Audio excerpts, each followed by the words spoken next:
You probably heard the advice to grow and scale, you need to niche down your SaaS. Most founders pick an audience, a vertical, ICP like HR agencies, SaaS companies, and they call that their niche. But the problem that nobody is telling you is that if you position on a niche that is an audience, it can still flop and probably will, because buyers don't want just the relevance, they want certainty. And when you call out the job title or the industry, it doesn't do that. I helped a founder who was stuck, flat growth, no much MRR increase, slow sales, into repositioning on a niche without changing the ICP, nor the product, nor anything, just the positioning. And 2 months later, he was doing plus 60% MRR just with that one change.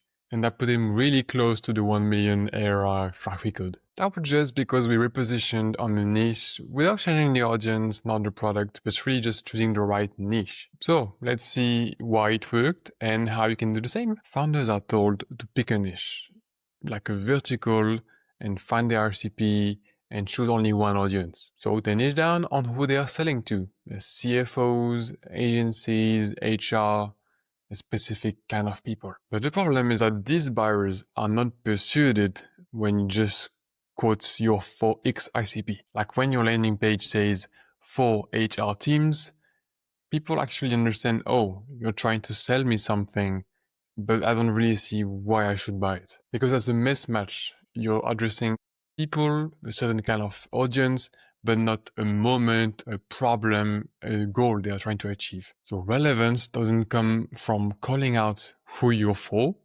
It comes from calling out what moment you're the best for, meaning what concrete, painful problem you're trying to solve, and what specific, precise, concrete goal you're helping them achieve. You should appear as the best fit solution, not just best fit for someone. So let's not niche down on a persona, an audience, an ICP. So niche down on a use case or a problem.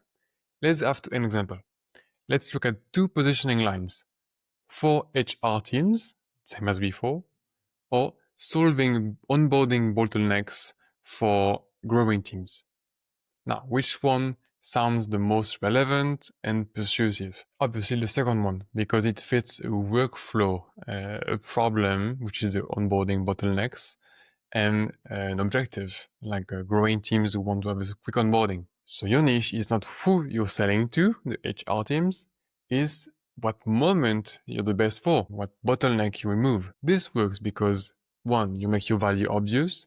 2, buyers can understand quickly what they should expect from you and why you're the best fit. And 3, they can put it in their own language, because if they understand the problem and specifically what workflow you are best suited for, it's much easier for them to envision working with your solution. Now, let's go deeper. Most SaaS founders have this invisible tension.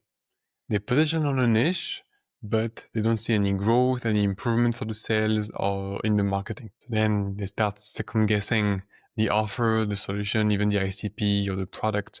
They can doubt everything because it's not working. But the problem is that because you niche down on an audience and not on the specific demand, not only a problem and a workflow, but a real demand. When you position on what people are actively trying to solve, what issue are trying to get rid of, and what goal are trying to achieve, like currently trying to do it, you are at the highest point of interest because you're the best path to do this goal that they have. Otherwise, you just feel, man, why not? Maybe later kind of product to your market. If you're not sure about your positioning and if you're on the right demand and how you could improve it, I've put together a free assessment. It's in the description. The link is below. And it's free. It's entirely free. It's for you to spot your blind spots and make sure you don't have the wrong niche. But let's back to the video.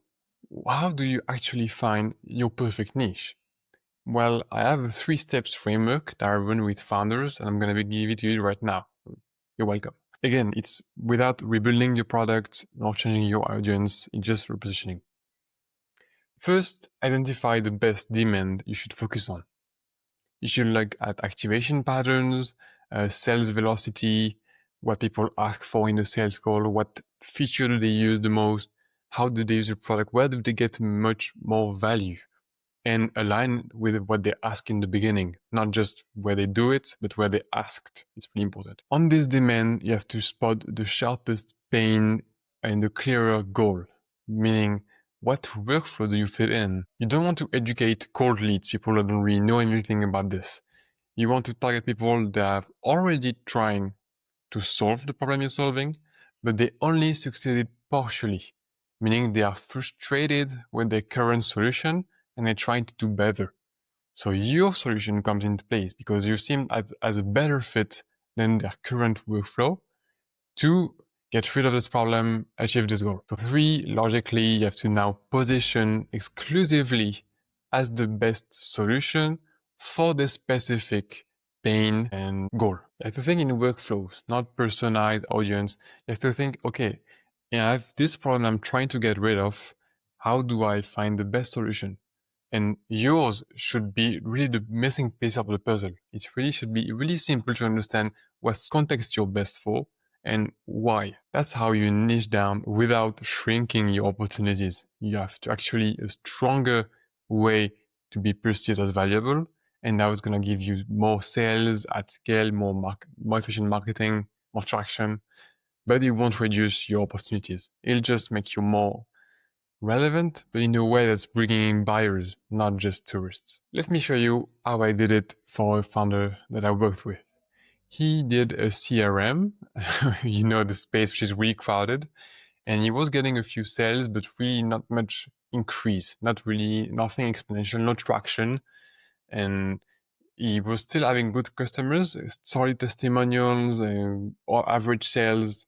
He was positioned as a CRM for RevOps team. So that's quite a crowded market. And that's the issue, that nobody wants to buy another CRM. You have one and you stick to one, or you change, but you choose the bigger one because you want to be the safest in terms of options. So we digged into the data, looked at the current customers, what the product usage was, where do people buy the fastest, and we realized something. There's one feature, one use case actually, that was getting all the love. Everyone wanted this feature. Everyone was coming with this feature in mind, some even exclusively for this feature. And it was the main part of the usage and of the revenue. It was not the CRM, it was website visitor identification, meaning who is on your website, what company do they belong to, what's the job title, the name, and you find their phone numbers and email. Everything thanks to your CRM, of course. The one integrated in the tool or the one you have. So it was obvious that's where the demand lived. It was not for the CRM space. It was for this specific use case of finding who is on your website and how to contact them. So that's what we did. We positioned only on this. We dropped the CRM label that was only putting more competition. And we just focused on saying we are the website visitor identification tool.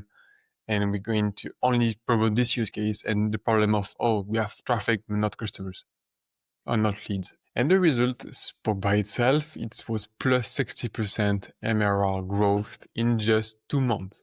We saw the results in weeks, but in 2 months, that was the highest peak we had. Same product, same audience, just a different position, niched on the problem and the use case. That's what every successful SaaS does. You can look at Calendly, who is positioned against the problem of back and forth and the use case of booking a call. You have Loom, positioned against the long, annoying, useless meeting, but for the use case of conveying information efficiently. Every successful SaaS you see out there is doing this specific niche thing, but it's not on an audience, it's for a specific workflow. So, as a summary, let's wrap everything up.